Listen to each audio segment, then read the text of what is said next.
Très heureux d'être avec vous pour les comptes, bien sûr, de cette émission dénommée Web Entrepreneuriat. Une émission consacrée à la promotion des entrepreneurs congolais. Une émission consacrée à la culture entrepreneuriale, mesdames, messieurs. Pour une première fois, 60 ans après, mesdames, messieurs, on réunit les entrepreneurs de divers domaines. Mesdames, messieurs, je ne sais pas pourquoi tu peux rater une émission comme ça. En 1970, les journalistes n'ont pas pu faire ça. En 1980, ils n'ont pas pu faire ça. Mais en 2020, sous le chef de l'État Félix Tshisekedi, on réunit les entrepreneurs congolais. Nous allons discuter des questions, des grandes questions entrepreneuriales. Alors, il y aura des chocs d'idées, mesdames, messieurs. Mais avant que j'entre dans le vif de cette émission, mesdames, messieurs, nous allons souffler un tout petit peu en images et nous allons revenir tout juste après. La RDC serait-elle à la pointe de la technologie en Afrique centrale?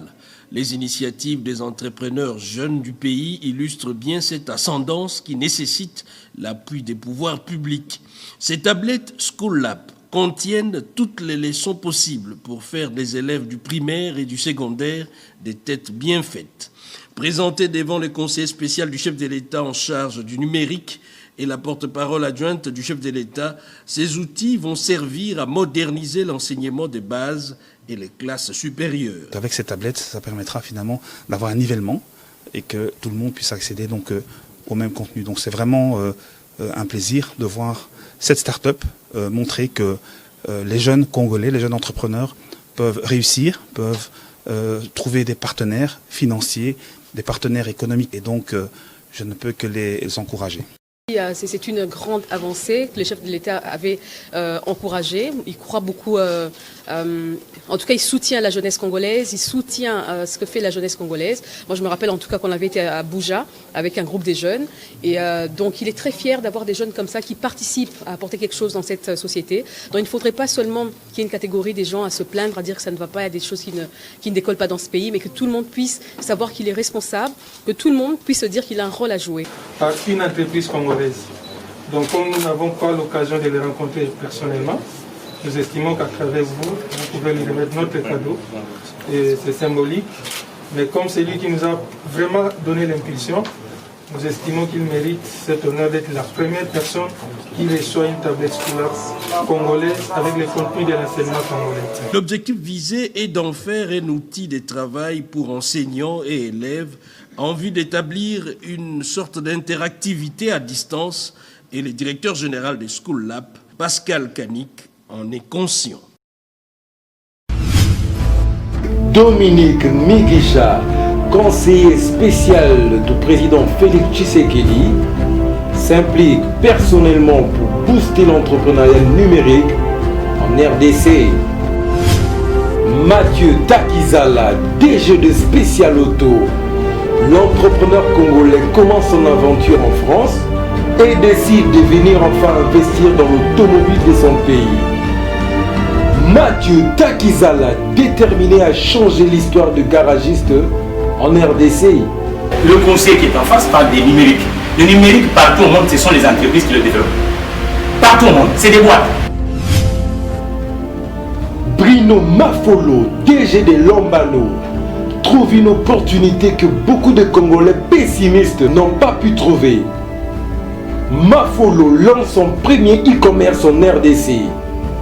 Lombano, acheter et vendre en ligne en RDC, c'est devenu possible grâce au www.lombano.com. Bruno Mafolo innove dans les secteurs numériques. Vanessa Kaliza, entrepreneuse congolaise, lance son entreprise nommée Sherekam Net Service, une société de prestation des services. Vanessa Kaliza décide de créer de l'emploi en RDC pour sortir les Congolais du chômage. Freddy Kaniiki, entrepreneur congolais. Après un long séjour à l'étranger, l'entrepreneur décide enfin de travailler pour son pays. Freddy Kaniiki se lance dans la construction des bateaux yachts et il crée le casque 3D pour les motocyclistes congolais. Et ce soir, Pour la première fois en RDC, 60 ans après, l'émission Web Entrepreneuriat présentée par Arnold Tiani réunit les entrepreneurs de tous les domaines. Et excellent retour, mesdames, messieurs, après cet bel élément qui vous a fait énormément plaisir. Comme je l'ai annoncé tout au début, nous serons avec les entrepreneurs congolais. Alors, les grands sujets dont nous allons parler, c'est comment résoudre le problème des chômages en masse en RDC. Mais je serai avec Dominique Mbigisha, à qui j'ai dit rapidement bonsoir, Excellence. Bonsoir, monsieur Arnold. Vous allez très bien? Très bien, merci. Merci d'être là pour nous. Je vous en prie. Alors, le Congo retiendra en 2020, 60 ans après, vous avez pu réunir les entrepreneurs de divers domaines. Comment ça vous fait déjà l'échange avec eux? Alors, d'une part, je vous remercie pour l'invitation. Comme vous le savez, il a plu au chef de l'État de me nommer conseiller spécial en charge du numérique. C'est une fonction nouvelle qui n'existait pas, qui n'a jamais existé dans d'autres pays. Et il faut aussi saluer cette initiative audacieuse du chef de l'État qui finalement a voulu, à travers ma modeste personne, porter une vision, celle du numérique, pour aider notre pays. C'est une matière transversale. C'est une matière sur laquelle aujourd'hui beaucoup de pays s'appuient dans le cadre de leur développement. L'économie numérique est en constant progrès. Vous avez cité un des plus grands exemples, un des plus grands fleurons qui est Amazon. Savez-vous, il y a 10 ans, l'économie numérique représentait 10% de l'économie mondiale. Aujourd'hui, en 2020, ça représente 25%. C'est ce qu'on appelle une croissance exponentielle. Et le chef de l'État a bien compris qu'il y avait un train qui était en mouvement, qu'il ne fallait pas rater, c'est le train du numérique. Et donc c'est cela qui a justifié le fait qu'il crée cette fonction. Et nous avons donc, sous son impulsion, doté notre pays d'un plan, le plan national du numérique, précisément pour nous guider et planifier toute une série d'actions pour le développement de notre pays. Alors, le lien entre le numérique et l'entrepreneuriat est, de mon point de vue, assez naturel, parce qu'aujourd'hui, un jeune qui entreprend aura forcément un volet numérique, que ce soit direct pour les entrepreneurs du secteur ou indirect pour ceux qui souhaitent faire grandir leur entreprise, tant au niveau national qu'au niveau international. Un pays comme le Congo, si vous êtes entrepreneur à Kinshasa et que vous voulez avoir des clients à Goma ou à Lubumbashi sans développer dans un premier temps des succursales, eh bien l'Internet peut être votre vitrine pour aller chercher des clients de cette façon. Et donc aujourd'hui, on constate à l'échelle mondiale que le numérique permet de se développer. Formidable, ça c'est excellent. Alors, vous parlez déjà des opportunités qu'offre l'Internet. Alors, les statistiques démontrent aujourd'hui qu'il y a 3,9 milliards de personnes qui sont sur Internet. Mais on va vous présenter aussi quelques entrepreneurs congolais et nous allons revenir à vous. Alors, vous allez faire un tout petit peu comme à la française. Vous allez juste présenter votre structure et détailler un tout petit peu. Et puis, on va revenir pour parler en long et en large. Alors, on commence avec vous, Madame Vanessa. Mais avant de présenter votre structure, une femme entrepreneuse, qu'est-ce qui vous a motivé de vous lancer dans l'entrepreneuriat? Dans l'entrepreneuriat, justement, il n'y a pas de femmes, il n'y a pas d'hommes. Parce que quand on va à l'école, je ne pense pas qu'il y a des études spécifiques qui sont basées sur les femmes ou sur les hommes. Entrepreneurs, femmes ou hommes, on l'est. On l'est parce qu'on veut changer des choses, on l'est parce qu'on ne veut pas dépendre des personnes, on l'est parce qu'on veut faire développer justement le Congo et en se basant sur le fait que vous avez des expériences qu'on a acquises ailleurs et qui sont maintenant non négligeables et qui peuvent contribuer à l'évolution de notre économie. Alors, vous voulez contribuer à l'évolution de notre économie, comme l'expert Dominique Mbigisha disait tantôt, il parle de l'économie numérique. Alors, qu'est-ce que vous avez mis en place pour l'RDC durant ces 60 ans? Parce qu'on vous a reçu comme les entrepreneurs de 60 ans, de 1960 jusqu'à 2020. Vous avez tantôt osé de mettre quelque chose pour la RDC. Alors, qu'est-ce que vous avez mis en place?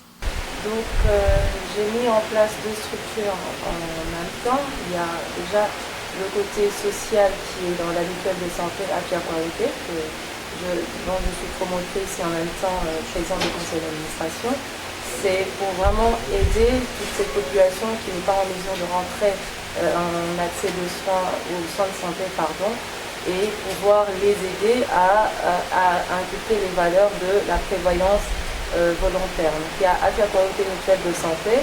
Et deuxièmement, il y a Sharikanet, qui est une structure de prestation de services et communication. Donc, je suis PDG. Et dans cette structure-là, on développe plus la sous-traitance dans tout ce qui est communication événementielle, dans tout ce qui pourrait entrer directement ou indirectement dans le besoin quotidien des entreprises. Waouh, mais ça c'est formidable. Est-ce qu'on peut applaudir d'abord pour elle? Non, mais ça c'est extraordinaire. Une femme comme ça qui a osé. Tu n'as pas voulu être demandeur d'emploi comme les autres? Je n'ai jamais été dans tous les cas. Tu l'as jamais été? Non. Tu as voulu être créateur d'emploi? Je pense que j'ai fait de l'économie et mon prof me répétait tout le temps, on n'est pas en train de se former des personnes qui vont être demandeurs d'emploi, mais créateurs d'emploi. Donc c'est sur cette pensée-là que je... Mais ça c'est excellent, une femme comme ça. Excellence, on va revenir à vous parce que vous avez déjà beaucoup de choses à dire. Alors on va maintenant prendre, comme je l'ai annoncé tout au début, Bruno Mafolo, un garçon qui a osé. Aux États-Unis, ils ont les e-commerce qu'on appelle Amazon avec Jeff Bezos. Et il y a un jeune Congolais qui nous a lancé notre Amazon qui s'appelle Lombano, qu'on peut créer même une boutique en ligne. Alors, Bruno Mafolo, est-ce que tu peux un tout petit peu nous dire qu'est-ce qui t'a motivé de t'investir dans l'entrepreneuriat numérique? Merci beaucoup, M. Arnaud. Bonjour, Excellence. Je m'appelle Bruno Mafolo.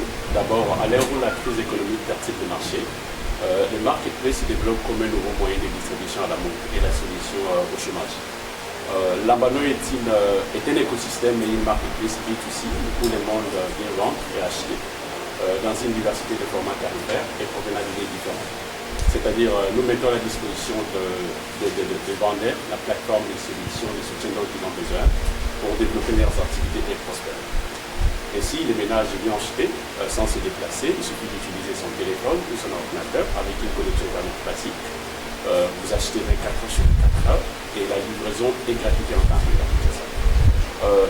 Pourquoi on a fait ça? On a fait ça tout simplement d'abord, on voudrait aider les entreprises à transformer la manière dont elles commercialisent et améliorer leur efficacité pour interagir avec leurs clients et tout en valorisant nos produits locaux, aider les petites et moyennes entreprises à vendre leurs produits à l'échelle mondiale. Nous avons plusieurs petites et moyennes entreprises, nos produits locaux. On veut vendre ça.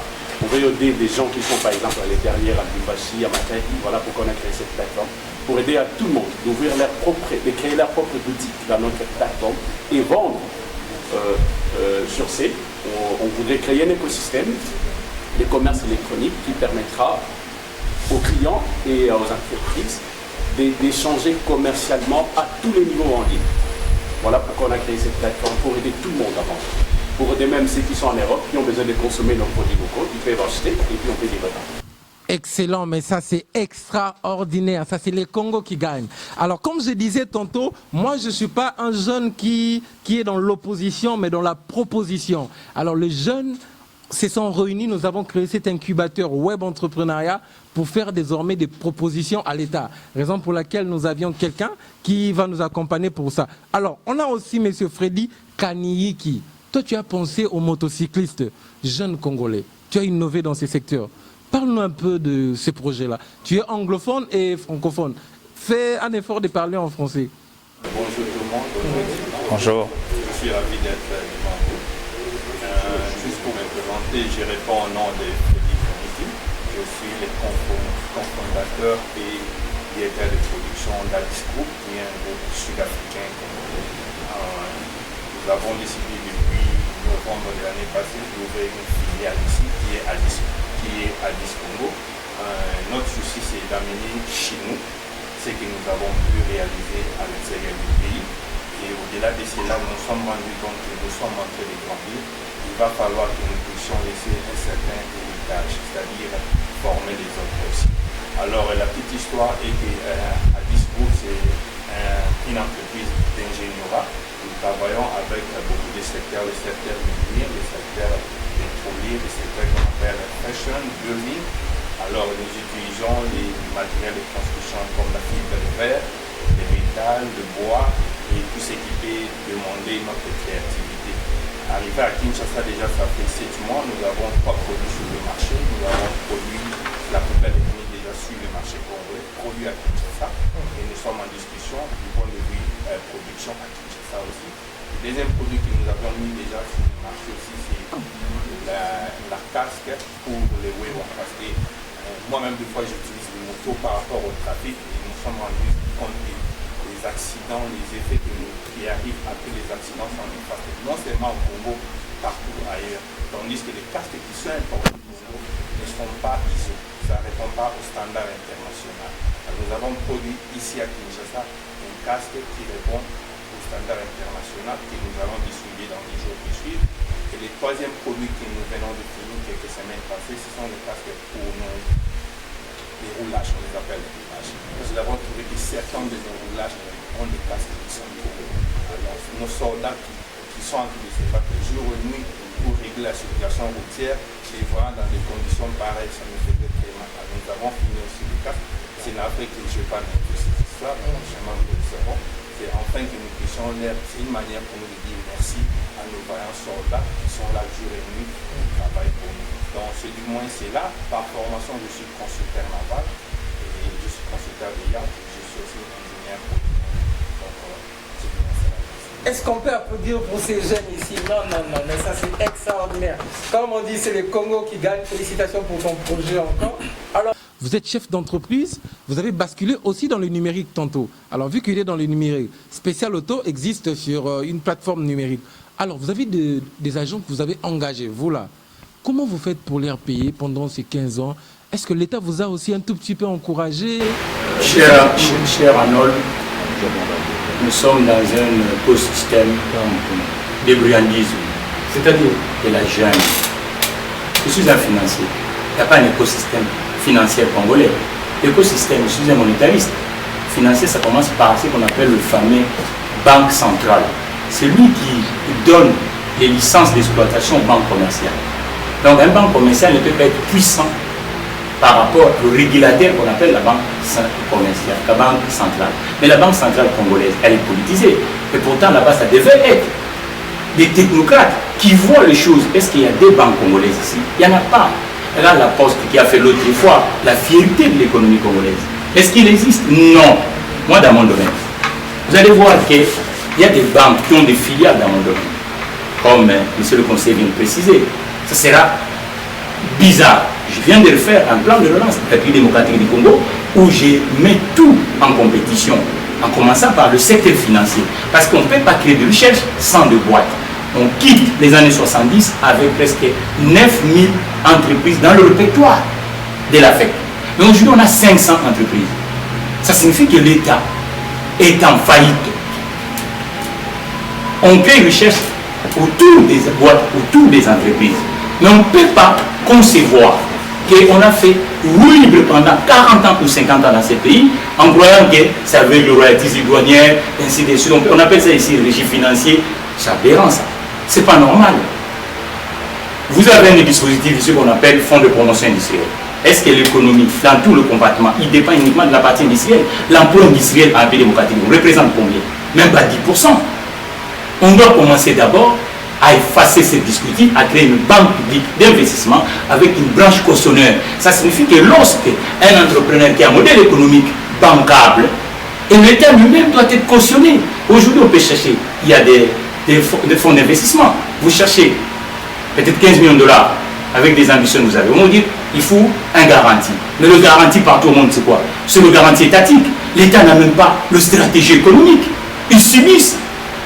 Cet État n'a pas de stratégie économique. Comment l'économie de marché d'aujourd'hui, où les États, on le reconnaît avec la force du portefeuille entrepreneurial. Nous n'avons même pas une cinquantaine d'entreprises congolaises qui vont dans la conquête du monde. Mais on fait des misérettes ici tous les jours qui ne servent à rien.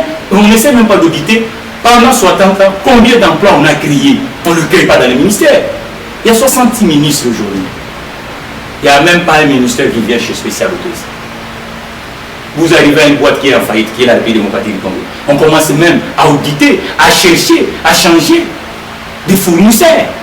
Mais vous continuez avec le même fournisseur qui ont fait couler ce pays. Vous pensez que vous allez gagner?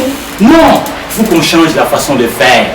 Si on est venu pour ce qu'on reproche, c'est quoi? Collectivement, on est pigeon. Collectivement, on est pigeon. Et en commençant par ceux qui prétendent qu'ils ont dirigeants. Parce que si vous êtes dirigeant, vous devez regarder d'abord la marmite nationale. Ça représente quoi? Au lieu qu'on reste pendant 60 ans quémandant chez les autres. Parce que même vous allez chercher les investisseurs ailleurs. Mais quelles sont les boîtes congolaises que vous amenez en face? Parce que ce sont des boîtes qui seront capables de... Le président Macron. Pendant longtemps, la Chine avec la France, le bovine français n'est rentré plus en Chine et même le vin. Qu'est-ce que Macron fait? Ça signifie qu'en arrivant, Macron va avec les entrepreneurs congolais. Mais lorsqu'un dirigeant congolais se déplace ici, il déplace avec qui? Il déplace avec qui? On sait. Il déplace avec les entourages. Mais ces entourages-là, les gens là ont des boîtes? Non. On est en chômage de masse. Le chômage de masse, le seul ingrédient, il faut subventionner la création d'emplois. Le subvention, c'est quoi? Le contractuel. Ça signifie qu'il faut utiliser les théorèmes keynésiens. Ça veut dire quoi? La commande publique doit servir à créer des emplois. Mais lorsque vous avez une commande publique que vous gaspillez, que vous donnez aux uns aux autres, et ça ne crée même pas de forte valeur ajoutée. Et c'est là où vous allez développer la crise. Non, ce n'est pas comme ça que ça se passe. Il faut qu'on comptabilise région par région. Il y a combien d'entreprises? Je vous dis que depuis Congo et Congo... L'État n'a pas encore fait ce travail-là. Ça paye quoi, mon frère? Vous êtes ici avec une chômage de 90% de la population active. Avec l'économie informelle qui est à 95% de l'économie active. Il y a plus de 80% des chômeurs en Afrique. Oui, république des chômeurs et des spectateurs. Donc c'est ça le vrai problème. Ça signifie que nous devons dire des choses comme ça va. Sinon, ça ne sert à rien. Sinon, on ne passera pas. Et c'est les autres qui vont commencer à nous dominer. C'est les autres qui vont commencer. Ils ne peuvent pas appliquer les lois ici. Pourquoi ils appliquent? Parce que le terrain est libre. Il n'y a pas de boîte congolaise. Le conseil qui est en face parle des numériques. Le numérique, partout au monde, ce sont les entreprises qui le développent. Partout au monde, c'est des boîtes du bord privé. Nous n'avons pas des entreprises. Moi ici, j'ai vu que l'Arguise, partout au monde, quand vous achetez le véhicule, on regarde un peu boutique et on le fait avec spécial auto l'Arguise pour savoir la valeur marchande du véhicule et le problème technique qui sont à l'intérieur. Mais quand les Congolais achètent, y compris l'État congolais, il y a Transco, le bel aventure qu'on a vu. On va aller acheter des trucs, vous achetez 500, ça ne produit même pas 10. Parce qu'on est complexé. Il faut qu'on soit réaliste. Ce pays, c'est un beau pays, mais c'est vous-même qui êtes en train de le cacher inutilement. On doit commencer d'abord. Les entrepreneurs, on doit commencer d'abord. Par exemple, les conseillers ne savent même pas que vous allez basculer dans le numérique. Est-ce que vous vous faites sentir? Vous croyez spécial auto, mon frère? Une boîte comme Nestlé, 150 ans d'existence, qui a un chiffre de cash a dépassé la République démocratique du Congo, qui nous fait confiance, mais sauf nos compatriotes. Mais pourquoi ils ne vous prennent pas au sérieux? Ah oui, mais c'est ça le problème. Comment une boîte qui a 150 ans d'existence, il n'y a pas une boîte congolaise qui est cotée en bourse. Mais ils sont cotés en bourse. Mais qui nous fait confiance en la République démocratique du Congo? À l'époque, on voyait des gens l'Afrique avec Nestlé. Mais qu'est-ce qui tue Nestlé ici? Commerce illicite. Déloyal. Moi, dans mon domaine, dans tout le coin de rue, vous verrez, il y a des ateliers clandestins. Où l'État ne voit même pas ça. La grande question aujourd'hui, c'est comment résoudre les problèmes de chômage en masse. Pour résoudre le chômage en masse, c'est ce que je veux vous dire. On doit utiliser le théorème keynésien, la commande publique. Parce qu'il n'y a pas une classe moyenne ici. On a une classe à 98% populaire, même pas ouvrière, parce qu'il n'y a pas des usines. Vous êtes de quelle classe? Non, comme il n'y a pas de classe moyenne. Pardon, moi je suis d'abord de la classe moyenne. Je suis un entrepreneur. Pourquoi je bénéficie de la classe moyenne? J'ai dit non. Pourquoi je bénéficie de la classe moyenne? Je ne vis pas à Kinshasa. Ça fait 31 ans que je vis en France. Donc vous voulez modifier votre réflexion. Mais je vous dis que la France a fait que je sois de la classe moyenne, mais pas le Congo. C'est ce que je vous dis. Ça signifie qu'aujourd'hui nous sommes en retard. Et pour faire que le chômage de masse quitte la République démocratique du Congo, nous devons faire de sorte que le secteur privé congolais se développe. Mais le secteur privé, ce ne sont pas des littératures ou des discours. Il faut comptabiliser le boîte congolaise comme un modèle économique qui peut faire concurrence avec les autres boîtes. Au lieu d'aller voir les gens à Bruxelles ou à Londres, ils vont rigoler. Parce que moi, ça fait longtemps que je travaille chez Bifrance. On a accompagné des boîtes françaises pour aller dans la conquête internationale. Vous avez des chambres de commerce ici, chambres d'industrie, ça existe, c'est là où on forme des entrepreneurs. Chambre d'agriculture, ça existe. Et une banque agricole, non. Donc c'est ça. Il ne faut pas faire illusion. Nous sommes un pays, nous devons avoir des muscles économiques. Mais le muscle économique, ce sont des boîtes. Ce sont des recettes sur la place de Kalina. Alors, une fois de plus, je suis obligé de rappeler que je suis conseiller. Hein, donc je ne suis pas de l'exécutif. Mais je veux bien assumer l'étiquette que je représente l'État ou une partie de l'État. Je vais avoir une réponse vraiment non diplomatique et tout à fait qui représente vraiment le fond de ma pensée. Ce n'est pas normal. Tout simplement, ce n'est pas normal, parce qu'en fait, il y a des textes. Il y a des textes qui encadrent le petit commerce. Ces textes disent que c'est réservé aux Congolais. Et vous avez des gens qui ne sont pas Congolais et qui sont sur ce secteur d'activité avec finalement une concurrence déloyale. Pourquoi? Parce que ce sont des communautés qui fonctionnent et qui sont assez bien organisées. On les connaît, elles sont identifiées. Et vous remarquerez que chacune de ces communautés dispose de banques. Que ce soit les Indiens, que ce soit les Libanais, etc. Alors, le Congo a toujours été accueillant, et moi, je ne voudrais pas que mes propos soient mal interprétés. Le Congo doit rester accueillant, mais ceux qui viennent au Congo doivent respecter aussi les règles du Congo, comme on demande aux Congolais de respecter les règles des pays dans lesquels ils sont, un peu partout dans le monde. Et de ce point de vue, il faudrait que ces règles soient respectées, que ces banques de ces communautés aident les entrepreneurs congolais et ne privilégient pas leurs propres entrepreneurs. Et donc de ce point de vue-là, c'est valable dans la sous-traitance, dans le secteur minier. On parle quand même de 2 à 3 milliards de dollars par an. C'est ce que la sous-traitance devrait revenir aux Congolais. Autant de marchés qui pour la plupart échappent aux Congolais, en violation des dispositifs législatifs et en violation de la loi sur la sous-traitance. Et donc, de ce point de vue-là, je suis catégorique. Il faut vraiment que le pouvoir public puisse corriger le tir, parce qu'il y va finalement de l'avenir de notre pays, l'avenir de notre jeunesse. Donc, de ce point de vue-là, qu'on fasse au moins en sorte que notre texte soit respecté.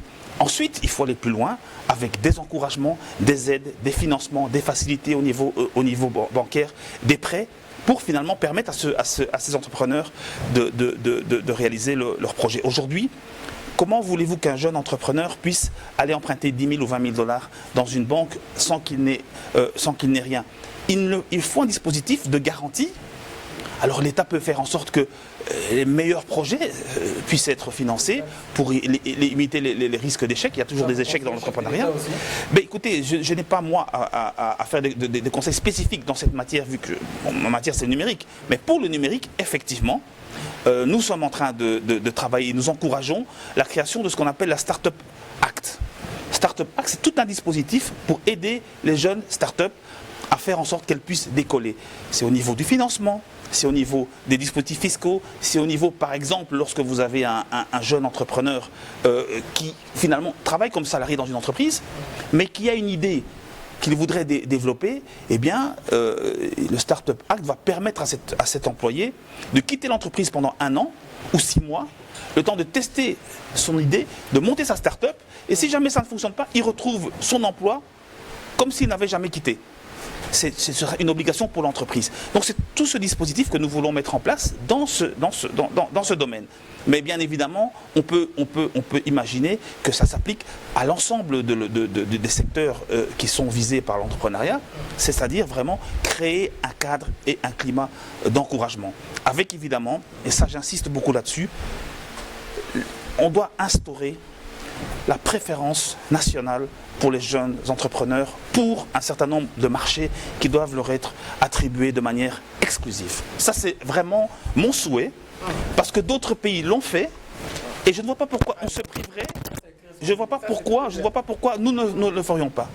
La préférence nationale pour l'ensemble des jeunes entrepreneurs congolais, pour un certain nombre de projets et de marchés qui seront définis, que la loi interdira On vous dira vraiment ça, c'est pas à vous de faire ça, vous êtes limité à tel domaine. Non, ici, non. Avec ça. Je vous donne mon point de vue sur ce qu'il conviendrait de faire.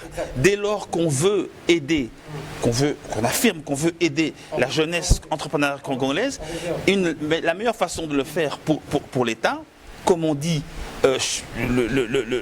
l'exemplarité doit être la règle, et l'État doit montrer l'exemple et doit dire, bon, moi je vais vous aider, à partir de maintenant, autant de pourcentage des marchés, ça sera exclusivement pour vous.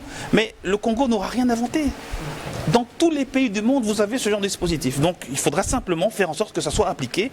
Et c'est possible, d'autant plus que, et c'est ça qui est incroyable, c'est que cette jeunesse, ils sont capables de faire tous ces travaux. Placer des cadres, mettre en application des lois qui existent déjà. Il y en a beaucoup qui sont modifiées tous les jours. Donc les lois qui existent déjà, le mettre en application pour permettre à cette petite population. Aujourd'hui, on est en train de parler d'entrepreneurs, c'est-à-dire qu'on a eu quand même des moyens pour lancer des activités.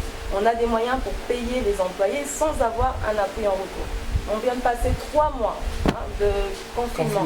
Moi, pendant les 3 mois, j'ai continué à payer mes employés, j'ai continué à payer les locaux, j'ai continué à payer les IPR et j'étais même dérangée, ce qui me choque, que ce soit pour l'ONG, que ce soit pour mon entreprise. On vous appelle au téléphone pour vous dire, madame, vous ne payez pas des IPR. Mais je me pose la question, qu'est-ce que vous avez fait, vous, en tant que gouvernement, pour que moi, je continue mon activité pendant le confinement? Ça, ce sont ce genre de questions qu'on aimerait avoir des réponses et surtout... Non, ça c'est une très très bonne question. Réponds un peu ça. Vous me demandez de payer les IPR. Je ne sais pas si dans l'excellence enregistre toutes les questions. Oui, j'enregistre. Voilà, je n'ai pas d'activité pendant 3 mois. Je suis supposée ne pas avoir d'activité pendant 3 mois, mais j'ai des salariés qui sont en contrat à durée indéterminée. Ça veut dire que je suis obligée, moi, de prendre en charge leurs soins de santé, de prendre en charge leur salaire, de leur payer leur salaire à la fin du mois, de payer le local parce que je ne suis pas propriétaire. Encore un autre défi.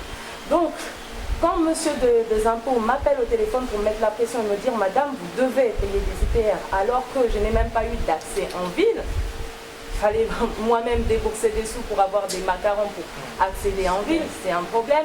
Deuxième chose, c'est qu'il n'y avait pas d'activité. Tous nos clients, parce que nous sommes dans la sous-traitance, ont fermé.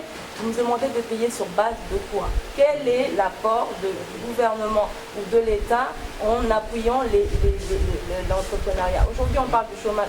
La seule solution, ça reste l'entrepreneuriat, on ne va pas se mentir. C'est les entrepreneurs qui vont pouvoir faire relever le pays. Vraiment le faire quitter du bas de l'échelle où on se trouve et le remonter. À part l'entrepreneuriat, je vois bien l'agriculture. Pourquoi? Parce que de la sémence à la production ou même à la conservation, c'est toute une chaîne. Et encore là, on va voir l'intervention des entrepreneurs parce qu'il y aura la vente des sémences. Il va y avoir des personnes qui vont aller faire, comment on appelle culture. Voilà, cultiver le champ, faire la production, le transport, justement. Et quand on parle de transport, on voit bien les infrastructures. On n'a pas de route de dessert agricole. J'ai été à Moba, j'ai été à Calais, j'ai été à Manono, j'ai été à Bukavu, à Goma. On sait tous le problème principal aujourd'hui pour ces mamans. Aujourd'hui, vous allez m'excuser, je suis la seule femme dans le plateau et je parle pour les mamans maraîchères avec lesquelles je travaille, c'est qu'on a du mal à faire évacuer les marchandises. Comment vous trouvez normal que le Matembele de 1000 francs à Kinkole pour arriver à Gombe, on est à 3000 francs? Qu'est-ce qui fait cela? C'est le transport, c'est le manque de formation, c'est des manques d'information. Donc on devrait aussi avoir des cadres qui accompagnent, comme disait le collègue tout à l'heure, accompagner les entrepreneurs. On est où? On sort des écoles, on sort des universités, on a des entrepreneurs aujourd'hui qui sont médecins. Ok. Pourquoi ils deviennent entrepreneurs? Qu'est-ce qu'il faut faire pour ne pas tomber en faillite? Qu'est-ce que l'État met à disposition de ces entrepreneurs pour les aider à avoir l'élan, pour bien gérer la comptabilité, pour générer des bénéfices et de ne pas tomber en faillite? Ça, on n'a pas. On est un peu des orphelins, mais on l'a toujours été et on voudrait que ça change. Donc il n'y aura pas de développement, il n'y aura même pas la fin de chômage, même si on fait des 10 congrès ou conférences tous les jours en train de crier. Il faudrait qu'on rentre dans la pratique. D'abord, formation, structurer la façon de faire les choses. Il n'y a pas que les sciences. Tout le monde est de toutes les façons pas obligé d'aller à l'école. Mais il y a moyen de faire des micro-formations pour permettre et mettre à disposition déjà de l'emploi des personnes qui sont prêtes à l'emploi. Aujourd'hui, on parle de Cheg et on parle de Kourouna. Ce phénomène vient d'où? Parce qu'il n'y a pas d'emploi. Par contre, on a le service public. L'État peut les récupérer, les former pendant un moment, le remettre au service public dans les corps militaires et tout. Je viens de lire un livre sur Mobutu écrit par Perrin. Et dans l'histoire, c'est que tout le monde qui quittait l'école allait d'abord en formation militaire. Et ça créait aussi un autre esprit d'entrepreneuriat. On quitte là-bas, on sait qu'on était brigand en allant, mais on n'en sort pas brigand, on en sort avec quelque chose de plus. Donc le vrai problème du chômage, c'est aussi le côté éducation qui est très limité. On est encore dans le système belge qui n'a jamais, qui s'est jamais amélioré. On passe plus de temps à l'école, plus de temps à l'université que dans les formations qui nous servent. Aujourd'hui, on doit répondre aux besoins spécifiques. Et le besoin spécifique, c'est joindre l'utile à l'agréable, comme j'ai dit, c'est apporter aux startups, par exemple, qui sont là, des personnes prêtes à l'emploi. Est-ce qu'on peut applaudir pour elle? Formidable. Alors, Votre Excellence, les entrepreneurs, ils ont posé des problèmes. Selon eux, ils disent qu'il ne faut pas seulement un financement, il faut une facilitation. Il faut que l'État facilite les entrepreneurs. Alors, la dame a tantôt parlé de l'éducation. Il faut qu'il y ait une culture entrepreneuriale. Il faut qu'on forme la jeunesse. Alors, ceux du numérique ont parlé du pratique. Takizal a parlé d'une proposition avec la banque des entrepreneurs. Alors, avec toutes ces questions-là, quelle est votre réaction par rapport à cela?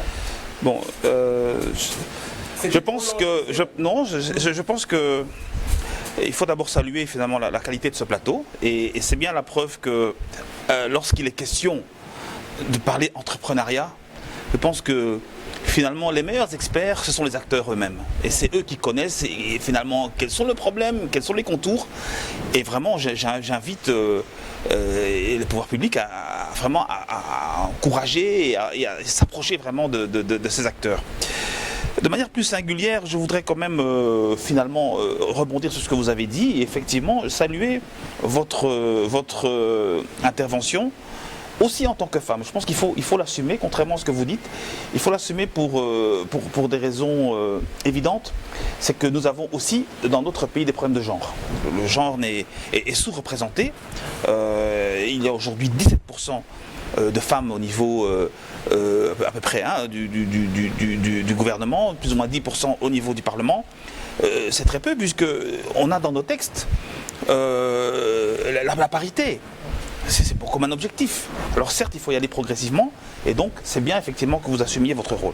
Je voudrais aussi, sur le rôle des femmes, parler aussi de certains chiffres, parce qu'on est un pays où malheureusement, on a très peu de statistiques, et ça nous handicape beaucoup, parce que beaucoup de décisions sont prises, en fait, on navigue un peu à vue, et on ne comprend pas en fait les enjeux, parce qu'on n'a pas de données. Et c'est ça aussi le numérique, ça sera demain de mettre à disposition des décideurs, des données stratégiques pour leur permettre de comprendre.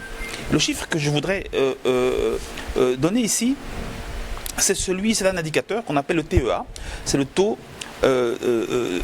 d'activité entrepreneuriale. Et ici, on va parler du TEA des femmes. Et en Afrique, le TEA des femmes, c'est 26%. Il y a 26% des femmes entrepreneuses. Mais quand vous enlevez l'Afrique, je dirais l'Afrique du Maghreb et qu'on regarde que l'Afrique subsaharienne, on arrive à des taux encore plus importants.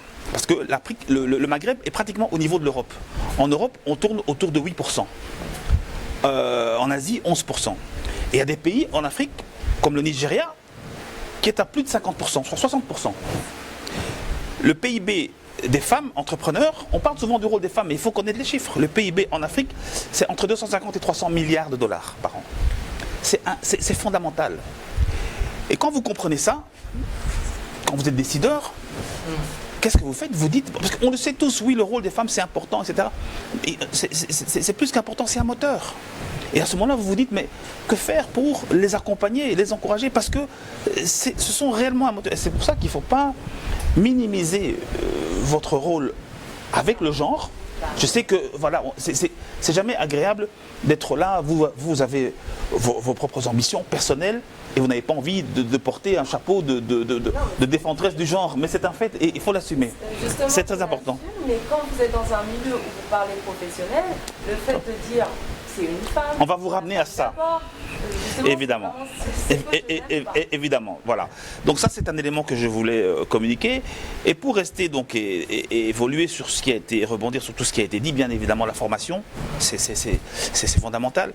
On a trop souvent, dans notre pays, penser de manière un peu mimétique. Lorsqu'on regarde les filières, on voit qu'il y a des filières qui sont des filières importées. On ne va pas construire notre pays qu'avec des avocats et des économistes. Vous l'avez dit vous-même. Donc là, il y a vraiment un vrai travail à faire pour faire une adéquation entre nos besoins et la formation. Donc ça, c'est un élément fondamental. Sur le climat des affaires, ça c'est effectivement un aspect très important. Et là, je rebondis. Parce qu'il faut aussi comprendre ce qui se passe et l'aspect. Il faut voir les choses dans leur généralité. Lorsque le président de la République, Félix-Antoine Tshisekedi, dit qu'il veut un état de droit, mais en réalité, c'est le fondement du climat des affaires.